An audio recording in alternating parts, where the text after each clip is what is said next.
Selamat siang semuanya. Terima kasih sudah hadir di sesi kali ini. Pada sesi kali ini kita akan melanjutkan sebenarnya satu topik yang dibahas dalam mata kuliah ini yaitu pembelajaran dalam. Tapi untuk merecall dulu, barangkali saya tampilkan dulu BRP-nya ya. Baik, ya jadi em, mata kuliah ini adalah mata kuliah pembelajaran dalam atau deep learning. Saya zoom sedikit. Dan ini kuliah pilihan di program studi Sarjana Ilmu Komputer dan prasyaratnya adalah kecerdasan artifisial dan sains data dasar atau KASDAT. Em, dan sebagaimana diketahui ini membahas dasar-dasar deep learning yang fokusnya pada teori dasar serta teknik pengembangan perangkat lunak untuk menghasilkan model berbasis neural networks atau jaringan saraf tiruan. Nah, idenya untuk mendapatkan model yang bisa menangkap pola yang terkandung dalam suatu himpunan data serta membuat prediksi berdasarkan pola tersebut. Nah, nanti cakupan mata kuliah ini akan membahas mulai dari linear model sebagai singular neural network sampai dengan berbagai model neural networks yang lebih kompleks. Mata kuliah ini menunjang CPL atau pembelajaran lulusan dari Prodi Sarjana Ilmu Komputer terkait dengan penerapan penerapan matematis, kritis, dan logis, serta teori ilmu komputer dalam menghasilkan solusi berbasis komputasi. Khususnya pada sub CPL, penggunaan matematika yang relevan untuk abstraksi dari sistem atau proses untuk problem solving atau penyelesaian masalah.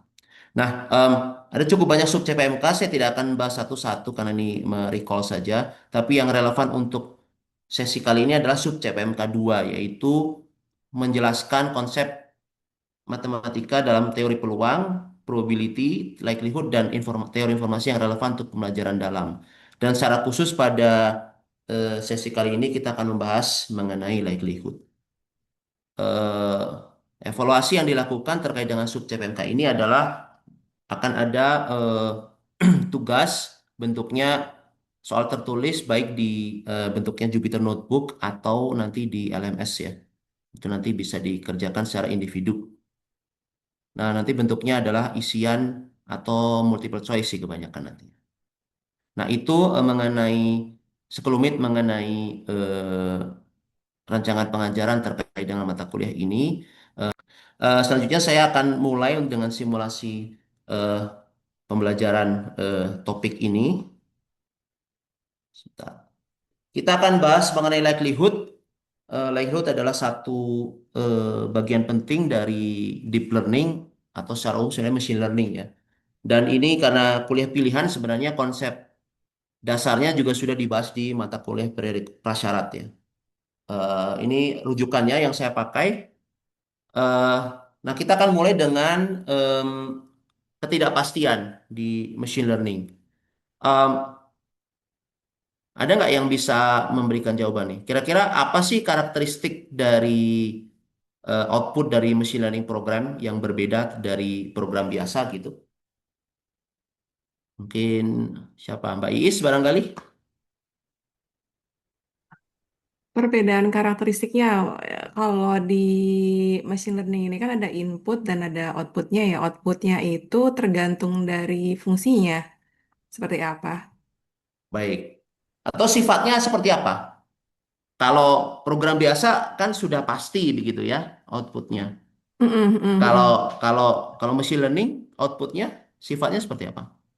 Sifatnya tergantung dari fungsinya gitu, Pak. Atau gimana, Ya, Pak? atau tergantung dari pola datanya atau Iya, lebih heeh. tepat. Ya, atau Iya. tepatnya sebenarnya konteksnya nggak pasti gitu ya. Jadi ada Mm-mm. ketidakpastian di dalamnya gitu, ada Iya, uncertainty di benar-benar benar. dalamnya. Tergantung dari Nah, datanya juga. ya. Jadi eh, itu adalah sifat dari eh, output dari suatu machine learning model atau machine learning program. Dan sebagaimana eh, konsekuensinya tentu saja tidak ada model machine learning yang bisa mencapai akurasi 100% gitu ya. Nah, em, ada dua tipe uncertainty atau ketidakpastian. Yang pertama adalah yang kita sebut epistemic uncertainty atau systematic uncertainty. Ini sifatnya atau ini ketidakpastian yang terjadi karena nggak ada atau karena kurang data. Jadi datasetnya kecil gitu. Dan ini bisa dikurangi dengan menambah data. Ya, contohnya kalau kita, contohnya di sini analoginya menebak outcome dari sebuah permainan kartu.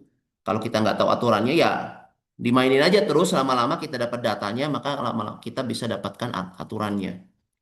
Nah lalu yang kedua adalah jenis uncertainty yang namanya intrinsic atau aleatorik. Nah ini sifatnya irreducible ya, artinya tidak bisa dikurangi. Jadi ini ketidakpastian yang terjadi karena memang datanya itu sudah ada noise-nya gitu. Nah, untuk menanganinya kita membutuhkan teori probability yang di sini kita asumsikan sudah eh, diketahui oleh eh, peserta kuliah ini sebagai prasyarat. Nah, sekarang kita coba recall dulu ya. Andai kan kita melempar koin satu kali, ya, ada head atau tail, ya, outcome-nya head atau tail. Kira-kira berapa peluangnya dapetin head? Mungkin Mbak Puspa, Setengah ya. setengah ya. Oke, kita simpan jawabannya. Kalau menurut Oh, menurut Mbak Me, menurut Mbak Mega, Ya, 50%, setengah, ya. setengah juga. Oke. Ada yang punya jawaban lain?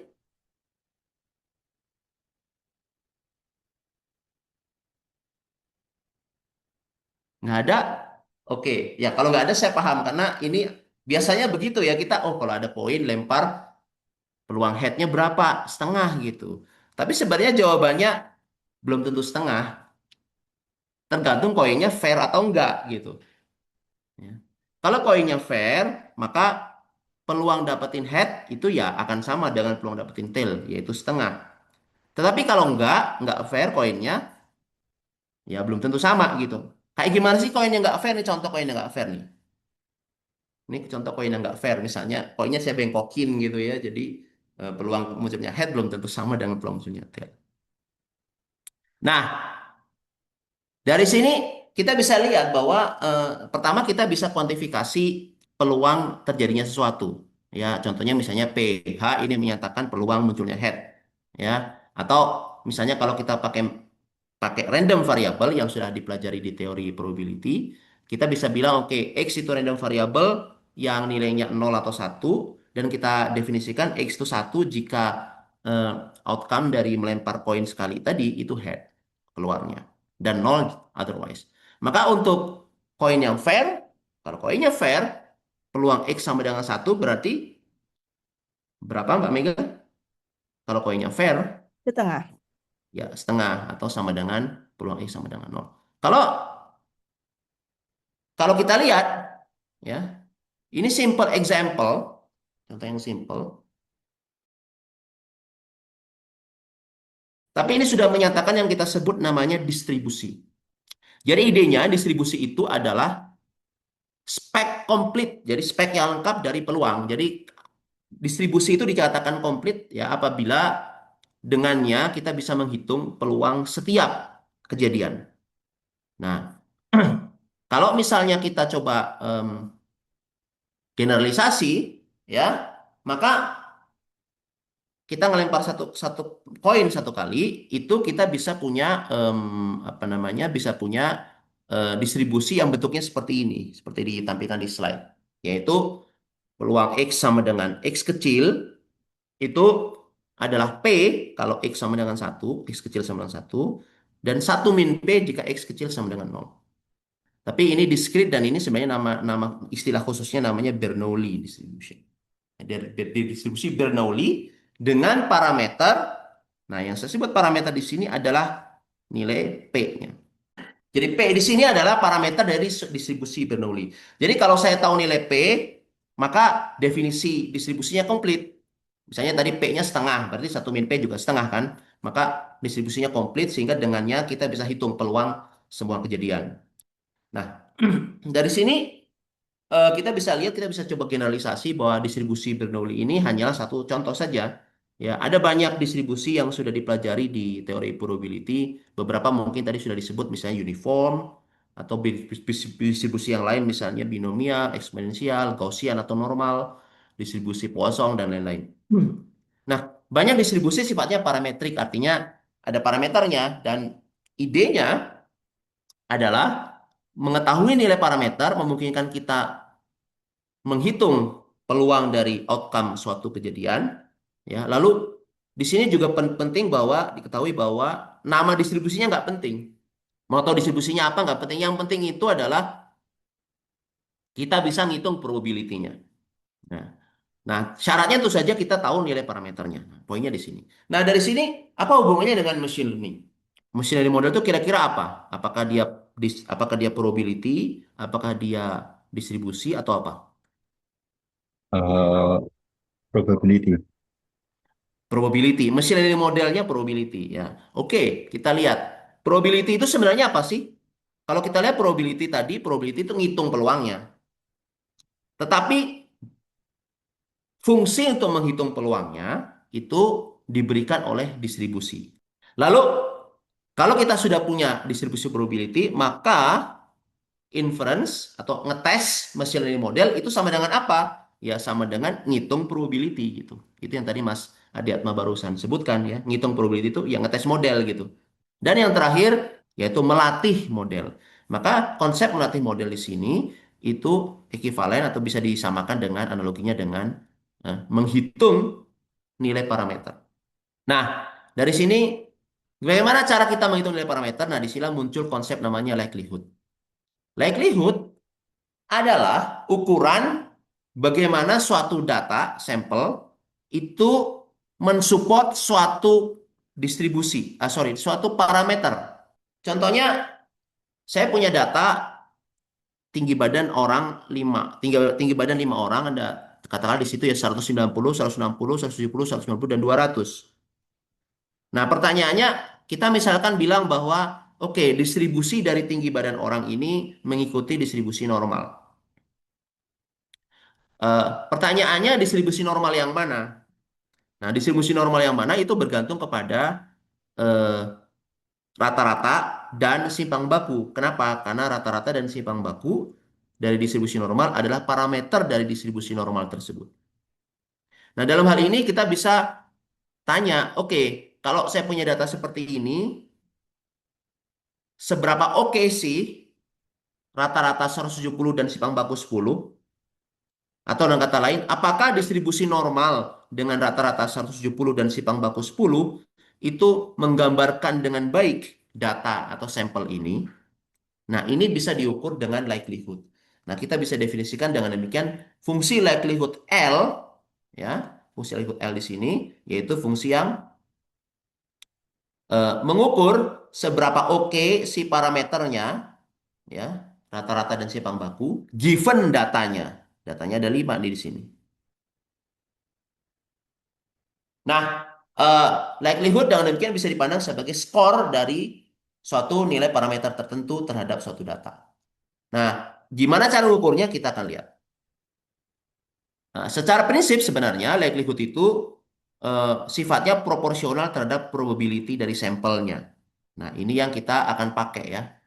Definisi dari eh, likelihood simply adalah peluangnya. Jadi kita definisiin aja langsung.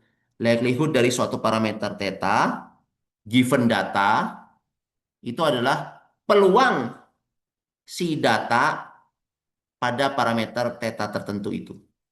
Maka kalau di distribusi diskrit kita pakai fungsi P yang merupakan probability mass function, ya. Sementara kalau di continuous menggunakan PDF atau probability density function ini. Contohnya ini. Nah, andaikan kita punya koin ini kita lempar 2 kali. Untuk dapetin data kan kita lempar koinnya kan ya. Kita lempar 2 kali, muncul 2 kali head. Berapa peluang munculnya 2 kali head ini? Jika kita asumsikan antar lemparan koin itu independen. Hmm, Kalau koinnya fair berapa munculnya head 2 kali? 0,25. Ya 0,25 betul. Yaitu peluang head muncul 2 kali, given parameter P-nya itu setengah, ya 0,25. Nah sekarang Dari sini kita definisikan. Dengan demikian kita bisa bilang likelihood dari P nilainya setengah, given datanya itu head dan head adalah 0,25. Jadi kita pakai angka 0,25 itu juga sekaligus sebagai skor dari eh, si P sama dengan 0,5. Nah, sekarang misalnya koinnya nggak fair. Atau sorry, koinnya belum tentu fair lebih tepatnya. Kita nggak tahu koinnya fair atau enggak. Maka kita bisa tanya, berapa likelihood P sama dengan 0,5 jika datanya head-head. Bisa tanya juga, berapa likelihood dari P sama dengan 0,9 given datanya head dan head. Kira-kira kalau datanya head dan head, koinnya belum tentu fair, ya. Skor untuk P 0,5 dengan skor P 0,9 mana yang lebih tinggi? Mana yang lebih rendah? Lebih percaya mana kita dengan P 0,9 atau P 0,5? Gimana, Bu Mbak Mega? Hmm. Pak, karena apa itu di awal dikatakan expressing the probability of getting ahead ya. Berarti kalau P-nya besar itu berarti peluangnya lebih besar dong. Ya nggak? Iya. L-nya, Bisa, ya, lebih Iya, L-nya percaya, peluangnya lebih besar. ya L-nya lebih lebih percaya besar. pada, lebih percaya pada 0,9 karena Iya. munculnya H dua kali, mungkin. Ya, karena munculnya Hmm. head dua kali. Iya. Headnya muncul dua kali, maka mestinya P 0,5 itu lebih tidak dipercaya daripada 0,9 kan gitu. Data kita kita cuma punya head dan head kan gitu ya. Nah, ini contoh ini ilustrasi lebih dalam ya. Jadi misalnya tadi data kita cuma head dan head aja dua kali lempar gitu ya. Nah, kalau head dan head saja, saya bisa tanya berapa likelihood dari P 0,5, P 0,6, P 0,7, P 0,8 sampai P 0,9 dan seterusnya. Jadi semua kemungkinan P saya bisa plot. Nah, plotnya jadi kayak gini ya, which is actually sama dengan P kuadrat karena itu adalah sama dengan peluang muncul head dua kali kan begitu ya given P. Nah, bentuknya seperti ini plotnya. Nah, kita bisa lihat bahwa maksimum ketika P-nya sama dengan satu kan gitu. Itu nilai P yang kita paling bisa percaya, Wong. Contoh datanya head dan head gitu. Tapi kalau datanya berubah, fungsi L-nya juga akan berubah. Misalnya, datanya head, head, dan tail. Kira-kira likelihood, fungsi likelihood L-nya itu bentuknya gimana? Ini bisa jawab? Mas Wira? Yang lain boleh menjawab kalau misalnya bisa. 0,125 mungkin seperdelapan. Bentuk 0,1. kurvanya X pangkat 3 berarti enggak. Betul kurvanya pangkat 3 betul, tapi angkanya belum tentu 0,125 ini. Ya.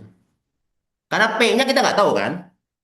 Yang kita bisa buat dari sini fungsinya. Maka fungsinya kayak gini. Ya bener nih. 1 - P. Ya, P kuadrat kali 1 - P. Kenapa? Karena head itu P, jadi P kali 1 - P, kan begitu. Mm. Nah, kita bisa tebak dari seperti di mana P itu memaksimalkan L, likelihood. Nih, kayak gini fungsinya. Jadi, kalau sampelnya atau datanya head, head, dan tail, ya nanti likelihoodnya kayak gini. Contoh lagi, bagaimana kalau misalnya H-nya 50 kali, T-nya 40 kali. Maka likelihoodnya LP sama dengan, P pangkat 50 50. dikali 1 ya, P pangkat 40. iya benar sekali. Ya, betul ya. Terima kasih. Nah, pertanyaannya di mana? Bikin Nilai P dulu. yang mana yang memaksimalkan LP?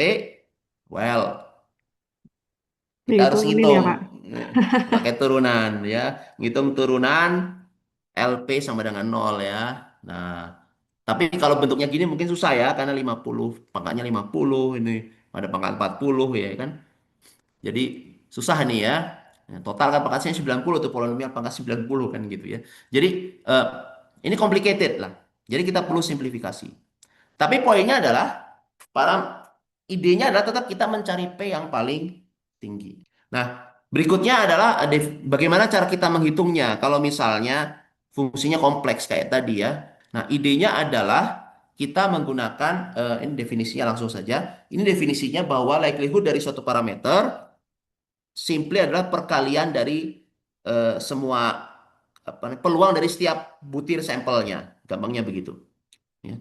Jadi likelihood dari satu parameter adalah perkalian dari peluang setiap butir di dalam sampel ya dan pada parameter tersebut maksudnya ya. Perhatikan di sini yang berubah-ubah parameternya ya, parameternya bisa berubah-ubah gitu. Yang fix itu sampelnya. Jadi n-nya fix, x1 sampai xn fix, tapi tetanya itu bisa berubah-ubah yang kita kita variasikan. Jadi plotnya itu terhadap teta ya, kalau kita plot. Nah, tentu saja tadi sebagaimana kita lihat kalau pangkat 40, pangkat 50 susah ya. Jadi gimana caranya? Ya, idenya kita pakai logaritma. Jadi kita log fungsi likelihood itu sehingga menjadi log likelihood atau LL di sini. Nah, tas ini ya mengestimasi parameter itu disebut namanya density atau parameter estimation. Ya. Nah, tentu saja given sampel ya saya dikasih sembarang data, kan kita nggak tahu distribusinya apa. Padahal untuk mengestimasi parameter kita mesti tahu distribusinya. Ya. Maka di machine learning kita menggunakan biasanya asumsi. Jadi kita asumsikan saja distribusinya mengikuti distribusi tertentu yang kita mau pakai. Nah, kalau kita sudah punya distribusinya, maka next step-nya tinggal memaksimalkan likelihood. Nah, proses ini kita sebut maximum likelihood estimation. Nah, saya akan kasih satu contoh maximum likelihood estimation. Ini distribusi Bernoulli. Eh, ini deskripsinya yang sudah pernah dilihat di teori probability di Stackprop dan juga di Kasdat ya. Eh, dan ini formulasinya. Sebentar nanti Mbak Mega saya akan beri kesempatan untuk bertanya, tapi saya highlight dulu ini. Jadi di sini ini ini maksudnya apa? Maksudnya adalah sama dengan itu kalau mu di situ kayak P ya. Jadi kalau X-nya 1, maka nilai P-nya sama dengan nilai peluang X-nya itu sama dengan P. Kalau X-nya 0, maka nilai peluang X-nya itu sama dengan 1 minus P atau 1 minus mu. Ya, tinggal dimasukkan di situ. Baik, silakan Mbak Mega. Em, oke. Mohon maaf Pak, ini mungkin pertanyaannya sih sudah lewat ya, ini karena kita sudah bahas Bernoulli distribution. Cuman tadi Hmm. kepikiran aja, apa namanya, untuk kasus yang awal tadi, yang head-head, kenapa untuk memaksimalkan parameternya itu dapatnya itu 1 ya, bukan setengah. Bukannya itu nanti malah jadi apa, overfit ya, untuk data yang kecil seperti itu. Iya, betul sekali. Ya. Itu good observation ya. Jadi ya kenapa kita harus milih satu gitu ya? Maksudnya kan ada pilihan yang lain. Jadi yang jadi masalah sebenarnya kita balik lagi ke dasarnya bahwa yang kita jadikan basis untuk menyimpulkan adalah data. Nah, data yang kita punya head dan head saja gitu ya. Sehingga eh, kalau hanya dan berdasarkan data itu nggak kita nggak punya alasan lain untuk menyimpulkan bahwa P-nya ya 1 gitu yang most reasonable. Walaupun mungkin in reality kayaknya nggak mungkin 1 deh gitu ya. Namanya juga koin gitu ya. Tapi karena kita cuma punya data 2 kali lempar ya gitu. Ya. Tentu saja itu dari sisi data itu overfit betul karena datanya cuma sedikit banget gitu. Maka untuk mendapatkan true parameter value, jadi nilai parameter value yang benarnya, P-nya ya harusnya kita harus banyakin datanya, jadi lempar poinnya harus banyak gitu. Itu idenya gitu ya. Baik, terima kasih Pak. Ya. Oke, terima kasih. Baik, saya akan lanjutkan sedikit ya ini satu contoh saja. Ini contohnya kalau dari tadi ya dari formulasi yang di sini ya yang bawah saja yang mungkin yang perlu kita lihat ya. Yang di bawah ini likelihood ini log likelihood ini ya dengan formulasi ini ya kita bisa nyatakan log likelihood function untuk Bernoulli distribution seperti ini. Dan dari sini next step-nya adalah memaksimalkan eh, mencari nilai maksimumnya ya, atau mencari mu yang membuat dia maksimum. Nah, kita solve dengan turunan ya, turunan dari log likelihood sama dengan 0 dan itu diperoleh dengan cara seperti ini simply. Ya, kita compute aja kalau untuk Bernoulli masih simple. Jadi kita bisa compute misalnya kita manipulasi saja turunannya dan dari sini kita peroleh bahwa ujungnya eh, ya kalau kita bisa ikuti di sini ini setiap barisnya hanyalah manipulasi aljabar saja, tinggal mindah-mindahin suku ya dan juga turunan ke dalam ya. Nah, selebihnya nanti akan jadi seperti ini. Dan yang paling penting nanti ujungnya adalah ini ya. Nah, ini ujungnya di sini, sini ya. Dan eh, nanti kesimpulannya adalah eh, P-nya itu adalah rata dari XN. Nah, ini contohnya untuk yang Bernoulli. Nah, saya ada satu contoh lagi sebenarnya yang Gaussian, tapi di sini saya tidak akan bahas secara detail. Ya, intinya adalah kalau Gaussian kita pakai fungsi distribusinya, lalu likelihoodnya sama kayak tadi. Ya, ini likelihoodnya, kemudian log likelihoodnya adalah ini. Nah, demikian bahasan. Kalau ada pertanyaan silakan. Pak Adila boleh bertanya. Tadi yang Ya, Gaussian tadi boleh dijelaskan ulang. Untuk menurunkan yang untuk MLE-nya bagaimana ya? Tadi kan mu-nya dulu terus dimasukkan nilainya ya. ya, Mungkin boleh tolong dijelaskan ulang. iya baik. Jadi eh, kalau yang sini, bentar. Kalau dari sini, ini likelihood ya, likelihood ini simply perkalian dari peluang masing-masing, masing-masing sampel atau density dari masing-masing sampel. Yaitu ini ya, ini density masing-masing sampel. Ini masing-masing sampel density-nya ini, ya. Itu dapatnya dari mana? Dapatnya dari sini. Sorry, dari sini. Nah ini density masing-masing sampel, ya. Kemudian dimasukkan dalam bentuk perkalian, ya, dan menjadilah fungsi likelihood. Kemudian likelihood di logaritma. Ketika di logaritma menjadi jumlahan, ya. Jumlahan, ya. Ketika dijumlahin nanti akan ini ya, kalau dihitung ya, di diproses secara aljabar akan hasilnya begini, ya. Nanti bisa dicoba di apa workout ya prosesnya. Tapi ini hasilnya seperti ini. Nah, dari sini nilai ini maksimum ketika mu-nya berapa. Jadi kan berarti itu ekuivalen dengan kita eh, ya kita solve ini turunan parsial ini terhadap mu ya. Nah, hasilnya nanti ya akan diperoleh ini. Mu yang menjadi solusi adalah mu ketika nilainya ini. Nah, kemudian ini idenya adalah parameter variansnya atau simpang bakunya dianggap fix dulu gitu. Fix, artinya independen atau tidak bergantung pada mu. Nah, nanti analoginya adalah kalau misalnya Gaussian log likelihood ini maksimum ketika mu-nya adalah mu yang ini, maka nanti dengan mu yang ini harusnya variansinya juga akan mendapati maksimum ya. Jadi kita solve nilai ini ya, kita masukkan ke sini, ke sini. Jadi kita masukkan saja ke sini. Sini yang ada mu-nya di mana? Ada mu cuma di sini aja kan? Nah, nilai mu tadi dimasukin ke sini, lalu kita solve ini, turunan parsial terhadap ini diperolehlah ini.